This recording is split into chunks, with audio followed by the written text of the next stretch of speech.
ওই একটা কথা আছে না যে ইফ সময়ের কাজ সময় করা হ্যাড এ ফেস, তাহলে সেই ফেসটা হতো আমার মনে হয় এই বইটা।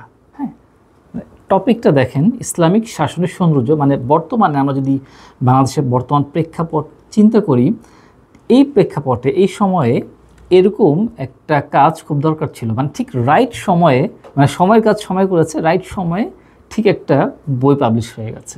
আলহামদুলিল্লাহ, বিষয়টা খুব ভালো হয়েছে। এবং এই বইটা একই সাথে খুব গুরুত্বপূর্ণ হবে বর্তমানে যারা ছাত্রছাত্রী আছে, যেটাকে বলা হয় এই জেনারেশনের জেন জেড, যেটা সংহত আছে ওনাদের জন্য। বিশেষভাবে কি, মানে এই যে ইসলামিক যে শাসন ব্যবস্থা আছে, এই ওয়ার্ডটা যখন মানুষ শোনে মিডিয়ার কারণে, বর্তমানে বেশিরভাগ মানুষ এই যে জেড জেন যেটা বলা হয়, বা এটা ছাড়াও বর্তমানে বেশিরভাগ মানুষ একটা নেগেটিভ থট চলে আসে, চিন্তা চলে আসে ইসলামিক শাসন ব্যবস্থা শুনলেই, একদম নেগেটিভ একটা বিষয় চলে আসে। এবং এটা ঘটনা ঘটেছে হচ্ছে মিডিয়া। তো যাই হোক, এই যে যারা আছে আমরা বর্তমানে এই যে একটা সিচুয়েশন চলতেছে, এবং তাদের জন্য এই টপিকটা খুব দরকার জানাটা। এখনও এইখানে আমার কাছে সবচেয়ে যেটা ভালো লাগছে, এটা লিখছেন হচ্ছে গিয়ে তানবীর হাসান বিন আব্দুল রফিক ভাই। আলহামদুলিল্লাহ, আল্লাহ তাআলা তাকে বরকত দান করুক। উনি হচ্ছে একই সাথে খতিব এবং সেই সাথে একজন দায়ী। এবং লেখাগুলো আলহামদুলিল্লাহ খুবই ভালো। তো উনি একটা কাজ করছেন, যেটা এই বইতে কিন্তু কোনো তর্ক বিতর্ক যায়নি, মানে যুক্তি দিলাম, এই তর্ক বিতর্ক করলাম, ডিবেট করলাম, হ্যাঁ, এরকম কিছু না।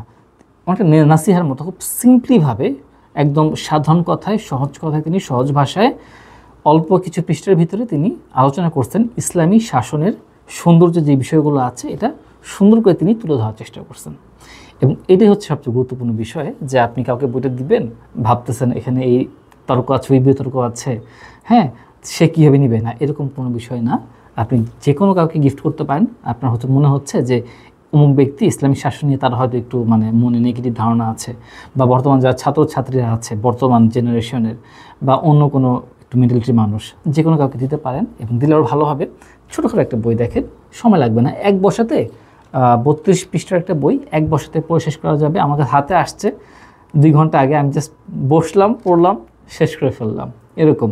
এবং আপনি যাকে দিবেন পড়বে, অ্যাটলিস্ট তার ভেতরে একটা পজিটিভ যে মেন্টালিটি, একটা পজিটিভ মাইন্ডসেট তৈরি হওয়া, এটা হচ্ছে গুরুত্বপূর্ণ। তো গিফট দিতেও খুব বেশি টাকা খরচ হবে না। বইয়ের এখানে লেখা দেখলাম 49 টাকা, ছোটো একটা বই। এবং যেহেতু বইয়ের মূল্য হয়তো আরও কম পেতে পারেন আপনারা, হ্যাঁ, ডিসকাউন্টটা হয়তো আরও কম আসবে। তো এই বিষয়টা আমার খুব ভালো লাগছে এবং দরকার ছিল এরকম একটা টপিকে। তো আপনারা গিফট করতে পারেন। এবং এরকম একটা বই লেখার জন্য এরকম সময়ে ছোটোখাটো যারা পড়তে হবে বাসের মধ্যে, খুবই দরকার ছিল। তো তানবীর হাসান বিন আব্দুল রফিক ভাই, আপনাকে অসংখ্য ধন্যবাদ সুন্দর একটা বই হাদিয়া দেওয়ার জন্য এবং এরকম একটা বই লেখার জন্য। যাই হোক, আপনারা এটাকে হাদিয়া দিতে পারেন মানুষদেরকে, এবং আপনারা নিজেরাও পড়ে দিতে পারেন। আসসালামু আলাইকুম ওয়া রাহমাতুল্লাহি ওয়া বারাকাতুহু।